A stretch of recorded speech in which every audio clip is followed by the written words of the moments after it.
Hey guys, Dr. Ohm here again. I brought in Jenny Borda, who was a level 10 gymnast back in the day, and now she's a seasonal regional qualifier here in the Midwest region, Central East region. But we brought her in because we want to talk about the pike position today. So obviously a lot of the stuff that we do in CrossFit is going to involve a lot of midline stability or trunk strength. And one of the big ways that we do it is by training this hollow position. And it's a great position to train, but what I'm seeing with a lot of CrossFitters both in the gym and also in my office is they don't really know how to hold this position. So we're going to go through, the bad way to do it that a lot of people fall into because they're pushing really hard, which is good, if and only if you're doing things correctly. And then we of course want to show you how to do it the right way. So what we see with a lot of CrossFitters in this pike position, if we have her kind of face this way, is instead of using intra-abdominal pressure to bring that spine into a neutral position, flatten the back out, to hold here and shut that back off, they're actually falling into that extensor compression strategy. So you can see that she arched her back here and she's kind of holding that pike position if she puts her arms up. Here's that pike position you see, but she's turned her back on quite a bit just to hold this position.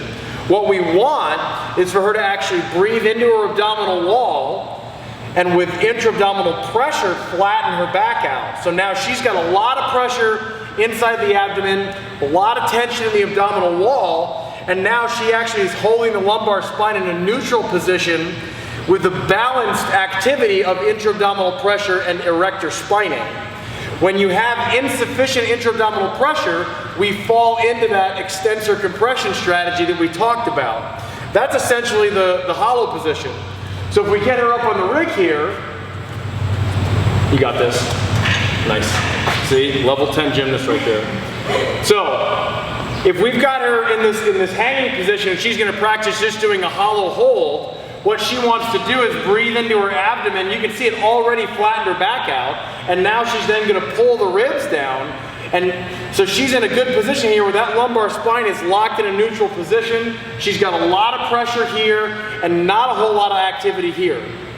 And this is a great position to practice because this is how she's going to protect her spine for a lot of the gymnastics moves that we see in CrossFit. So if we have her just relax, and now we're going to have her do what I see a lot of times with CrossFitters that are trying to do this, trying to be a level 10 gymnast, but can't quite do it. You can see she's still holding a relatively good pike position, but now she's doing it with the erector spinae and actually her hip flexors. So she's got a lot of arch in the low back here, a lot of back tension. Go ahead and relax. These are the athletes, you can drop down. These are the athletes that when they're doing a workout that involves maybe a hollow position or leg lifts or a deadlift and a run, these athletes use their back so much in the stabilizing process that a workout that just has 400s and maybe 10 deadlifts is going to completely smoke their back because they're overusing the erector spinae.